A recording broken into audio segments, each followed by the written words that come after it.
Hello નમસ્કાર વિદ્યાર્થી મિત્રો, વૈદ ડિજિટલ એજ્યુકેશનમાં આપનું હાર્દિક સ્વાગત છે। આજે આપણે ધોરણ 6 વિષય ગુજરાતીમાં ચેપ્ટર નંબર 7 જેની સ્વ અધ્યયન પોથીનું 100% ટાઈપિંગ સાથે સોલ્યુશન જોવાના છીએ। તો ખાસ વિદ્યાર્થી મિત્રો, ચેનલમાં નવા હોય તો ચેનલ સબસ્ક્રાઇબ કરો, બાજુમાં બેલ આઇકનને પ્રેસ કરો જેથી તમને અવનવા વિડીયોની માહિતી નોટિફિકેશન મળી શકે। વિડીયો લાઈક કરો, તમારા મિત્રો દોસ્તોને શેર કરો। ચેપ્ટર 7 છે નવી નવાઈનું સરઘસ। તો સરઘસ પાઠના આધારે પાત્રોની યોગ્ય જોડ બનાવવાની છે। બંની બકરી, લાલો બકરો, બંદુ બળદ, કંકુ કુકડો, કાળું કૂતરું, ગંગુ ગધેડો, ટીલિયો ઘોડો, કાબરી બિલાડી, ખુશાલ ખિસકોલી, ભોલું ઉંદર। ઉદાહરણ મુજબ શબ્દ જોડ બનાવો। એક શ્વાસે દોડતું દોડતું, ઝઘડવું માહો માહે, સવાલ હાંફતો હાંફતો, દોડવું લઈ લઈને, સરઘસ કાઢવું હળી મળીને, થાકવું દોડી દોડીને, બોલવું અમથું અમથું।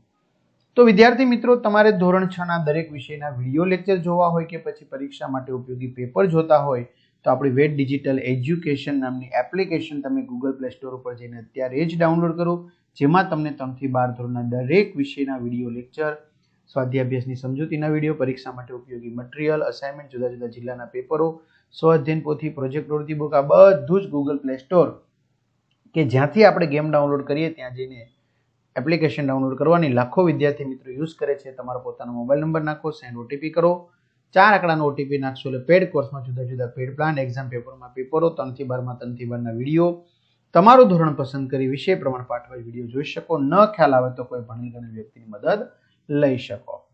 આપેલા શબ્દ પરથી વાક્ય બનાવો। ભોળી ગાય ખેતરમાં ઘાસ ખાય છે। કાળો કૂતરો ઘરની ચાકરી કરે છે। ખેડૂતના 2 બળદ ખેતરમાં હળ ખેંચી રહ્યા છે। ગરમ દૂધ પીવાથી આરોગ્ય સારું રહે છે। નવા કપડા, દિવાળી પર મેં નવા કપડા પહેર્યા। ચલો, આપેલા વાક્યો કોણ બોલે છે અને કોને કહે છે તે લખો। તે તારા દાદાના દાદાએ કહેલું તે સાંભળવા ગયો હતો। બંની બકરી, ટોમી, મને ખબર છે, ઠેઠ રસ્તા પર સંભળાય છે એમનો અવાજ। કાળું કૂતરું ટોમીને કહે છે, મારા માલિક કે જ ભગવાન એમને 100 વર્ષના કરે। ગૌરી ગાય, ટોમી, તું પંખીની નાતમાં આવે તારી જાત જુદી। ગંગુ ગધેડો, કંકુ કુકડો, એને કર્ફ્યુ કહેવાય, ભાન પડે છે કઈ? કાળું કૂતરો, બંની બકરી। ચલો, આપેલા વાક્ય ખરા ખોટા છે તે લખો। કક્કુ કુકડો ખૂબ ગભરાટમાં ફફડતો આવે છે, ખરું? પ્રાણીઓના મોહરા પહેરેલા 5-6 બાળકો ગલીમાં ફરી રહ્યા છે, ખરું? મારા માલિક પર કોફી પીધા પછી બહુ ઘાંટા પાડે છે, ખોટું? ટોમી માણસની ભાષાના હાવભાવ સમજે છે, ખરું? આપણે સરઘસ કાઢીને જંગલમાં જવાનું છે, ખોટું? રેખાંકિત કરેલા શબ્દોની જગ્યાએ યોગ્ય શબ્દ મૂકી વાક્ય ફરીથી લખો। આટલી જલ્દી એટલે ઝડપથી, મારા મારી આટલી ઝડપથી થઈ જાય। મારા માલિક પણ ચા પીધા પછી બહુ ઘાંટા એટલે કે બરાડા પાડે છે। હવે બધાને ભેગા કરવાની જવાબદારી લેવાની છે। હવે બધાને એકઠા કરવાની જવાબદારી લેવાની છે। આ ઘડીએ જઈને વાત કરું છું, હું અત્યારે જઈને વાત કરું છું। આ જો તો પ્રાણીઓ કેવા સંપીને હળી મળીને રસ્તે સરઘસ કાઢે છે। કંકુ કુકડો ખૂબ ગભરાટમાં એટલે કે ડરમાં ફફડતો આવે છે। આપેલા પ્રશ્નનો જવાબ આપો। પહેલું, આ સરઘસને દોસ્તીનું સરઘસ શા માટે કહ્યું હશે કદાચ? તો તમે જવાબ લખવાનો છે, જ્યારે બધાને કેમ ભાગતા અટકાવે છે ટોમી? ત્રીજું, બધું બળદના મતે કોના લીધે બધાને મોડું થયું હતું, શા માટે?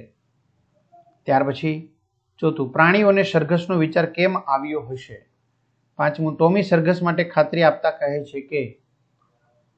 છઠ્ઠું, ટોમીના આગેવાનના કયા ગુણ તમને સ્પર્શી ગયો અને કેમ, શા માટે? આગળ,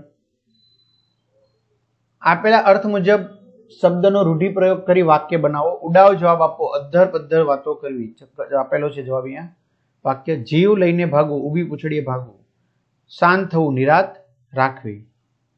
ચલો, જંગલ, વાઘ, સસલું, ચતુર, શિકાળ શબ્દનો ઉપયોગ કરી વાર્તા બનાવી। તો મિત્રો, સિંહની વાર્તા હતી ચતુર સસલું, તો એ જ વાર્તા તમે લખી શકો છો, બરાબર? આગળ, આ પાઠમાં તમને કયું પાત્ર સૌથી વધુ ગમ્યું અને શા માટે? તો એ લખવાનું છે। તો આ રીતે વિદ્યાર્થી મિત્રો, સરસ મજાનું સોલ્યુશન અહીં પૂર્ણ થાય છે। તમારા મિત્રો દોસ્તોને જાણ કરો।